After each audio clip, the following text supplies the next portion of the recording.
مستقبل قریب،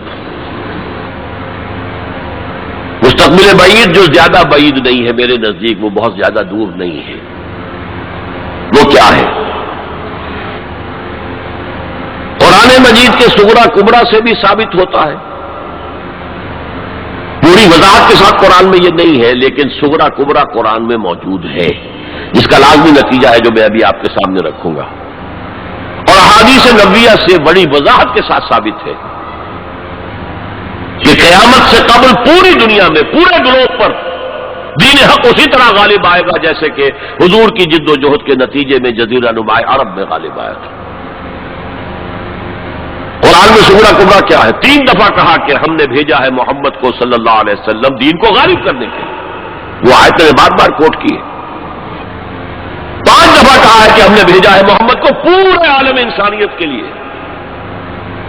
سب سے اہم آیت ہے سورہ سبا کی نمبر 28 آیت، وما ارسلناک الا کافۃ للناس بشیرا ونذیرا، اے محمد ہم نے آپ کو نہیں بھیجا مگر پوری نوع انسانی کے لیے بشیر اور نذیر بنا کر۔ اب اس صغرا کبرا کو جوڑیے، جب تک پوری دنیا پر دین حق اسی طرح غالب نہ ہو جیسے کہ حضور نے عرب میں کر دیا تھا، حضور کا مقصد بعثت ہنوز شرمندہ تکمیل ہے، اور یہ ممکن نہیں ہے کہ دنیا ختم ہو جائے اور حضور کا مقصد بعثت جو ہے پورا نہ ہو۔ احادیث کے اندر وہ حدیث جو میں 2 دفعہ آپ کے سامنے لا چکا ہوں، پہلا دور نبوت، دوسرا خلافت علی منہاج النبوہ، تیسرا ملکن عاضا، چوتھا فرمایا ثم تکون ملکن جبریا، پھر ملوکیت ہوگی مجبوری والی، غلامی والی۔ اب میں نہیں کہہ سکتا کہ اس وقت صحابہ نے اس کا کیا مطلب سمجھا ہوگا، یہ 2 ملوکیتیں علیحدہ علیحدہ حضور نے گنوا دی۔ آج ہم سمجھ سکتے ہیں کہ پہلی ملوکیت وہ تھی جس میں سلاطین اور ملوک مسلمان تو تھے، کلمہ گو تو تھے، پھر ہم ملکہ وکٹوریہ کے غلام ہو گئے۔ یہ ملکن جبرین، یہ پورے عالم اسلام کو جو رونق ڈالا تھا کولونیل پاورز آف یورپ نے، یہ اس کی طرف اشارہ ہے۔ یہ فرمایا یہ دور بھی رہے گا جب تک اللہ چاہے گا، پھر اللہ اسے بھی اٹھا لے گا۔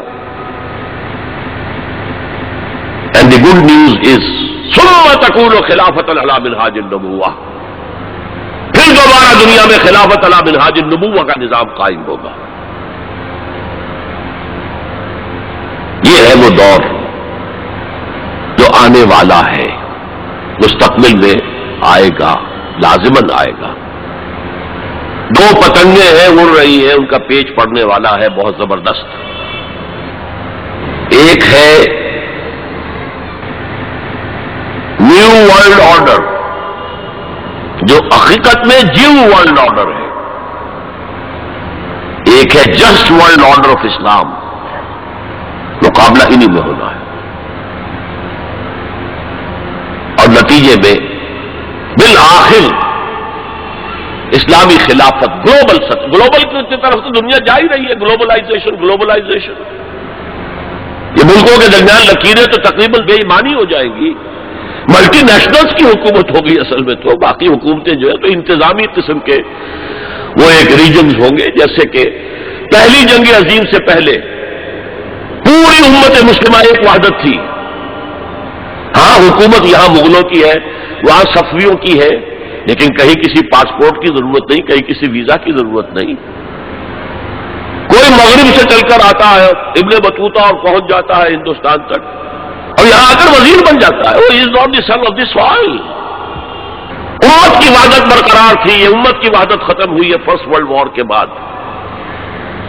المصر للمصریین، الشام للشامیین، العراق للعراقیین، یہ نعرے لگے ہیں امت کی وحدت کو پارا پارا کرنے کے لیے مغرب کے زیر اثر۔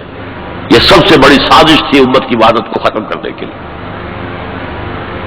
بہرحال ایک تو یہ جس کی کے بارے میں حضور نے خبر دی کہ دوبارہ آئے گا خلافت علی منہاج النبوہ کا نظام، اور 2 حدیثیں آپ کو سنا دینا چاہتا ہوں جس میں حضور نے خبر دی ہے کہ اب جب یہ آئے گا تو گلوبل ہوگا۔ ایک حدیث ہے حضور صلی اللہ علیہ وسلم کے ایک غلام جنہیں آپ نے آزاد کر دیا تھا، حضرت ثوبان رضی اللہ تعالی ان کی روایت ہے، عن ثوبان رضی اللہ تعالی عنہ قال قال رسول اللہ صلی اللہ علیہ وسلم ان اللہ زوالی الارض، اللہ نے میرے لیے پوری زمین کو لپیٹ دیا یا سکیڑ دیا، پوری زمین۔ فرائے تو مشارقہا و مغاربہا، میں نے سارے مشرق دیکھ لیے، سارے مغرب دیکھ لیے۔ وَإِنَّ أُمَّتِي سَيَبْلُغُ مُلْكُهَا مَا زُوِيَ لِي مِنْهَا، اور میری امت کی حکومت ان تمام علاقوں پر قائم ہو کر رہے گی جو مجھے زمین کو سکیڑ کر یا لپیٹ کر دکھا دیے گئے۔ اور یہ روایت کسی دوسرے تیسرے درجے کی حدیث کے ذخیروں میں سے نہیں ہے، مسلم شریف کی روایت ہے، درجہ اول کی کتب۔